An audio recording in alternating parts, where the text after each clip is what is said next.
আমি তাকে খুব ক্লান্ত বলে মনে হচ্ছিল। শরীরের সমস্ত জোর যে কোথায় যেন হারিয়ে গিয়েছে। নাকের উপর শুয়ে পড়েছি। এভাবেই মনে মনে আমি তাকে দেখে চলেছিলাম। আজ আমি একবার শিয়াল ডেকে উঠলাম। মৃত্যুর জন্য প্রস্তুত হলাম।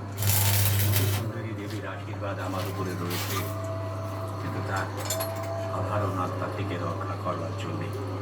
কিন্তু সব সাধনা থেকে উঠে আসার পরে অনেক প্রবল। তার শরীরে আশেপাশের যে সমস্ত কঙ্কাল আমায় ঘিরে রয়েছে তার ভেতরে কি একখানা সবুজ ঘাস নয়, মাটিতে ছিটকে পড়ে মাথায় আঘাত লেগেছিল। মাথার ভেতরটা কেমন যেন ধপ ধপ করছিল। আমি ঘোলাটে চোখে সামনের দিকে তাকিয়ে দেখলাম সেই কালো শরীর আমার একদম কাছে এসে আমার দিকে করতে শুরু করেছে। আর ঠিক তখনই আমি শুনতে পেলাম সেই শব্দ, যে শব্দ শুনে মনের ভিতরে সমস্ত আশা, সমস্ত শক্তি যেন মুহূর্তের মধ্যে ফিরে এলো।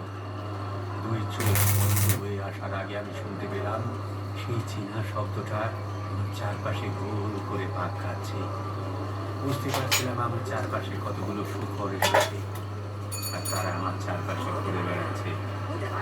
চারপাশে একটা অদ্ভুত দমবন্ধ করা পরিবেশ তৈরি হয়েছিল। সেটা যেন আস্তে আস্তে আবার স্বাভাবিক হতে লাগলো। সেই অদ্ভুত আবার বলল, হতে পারে না, হতে পারে না, তোকে আমি ছাড়বো না, আমি তোকে কিছুতেই ছাড়বো না। তোকে তোকে বলতেই হবে। এটা অদ্ভুত নারী আর পুরুষের কণ্ঠস্বর মিশ্রিত চিৎকার, আর তার সঙ্গে সঙ্গে সেই কালো ছায়া আমার উপরে ঝাঁপিয়ে পড়ার চেষ্টা করলো। ঠিক সেই মুহূর্তে চোখ বন্ধ হয়ে এলো। আর তার আগেই বুঝতে পেরেছিলাম ওর পাশ থেকে কারা যেন ঝাঁপিয়ে পড়লো সামনের দিকে সেই কালো ছায়াকে। ব্যাস, তারপরে আর কিছুই মনে নেই। তবে জ্ঞান হারাবার আগের মুহূর্তে অতি কষ্টে সেই কালো ছায়ার পেছনের দিকে তাকিয়ে দেখেছিলাম বেশ খানিকটা দূরে এসে দাঁড়িয়েছে। কেন জানি না মনে হলো তার হাতের মধ্যে একটা সাদা হাড় দিয়ে তৈরি একটা অদ্ভুত লাঠির মতো কিছু। আকারের সাথে গুরু দাঁড়ানোর জন্য যেমন থাকে তেমনটাই।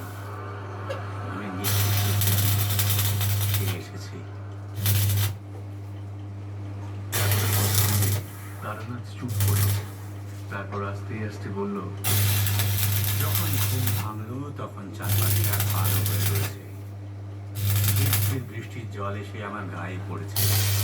চারপাশে তখন সেই সুগন্ধটা রয়েছে, আর সেই শব্দ আমি শুনতে পাচ্ছি। যেন আমায় পাহারা দেওয়ার জন্য তারা তখনও সেখানে রয়ে গিয়েছে।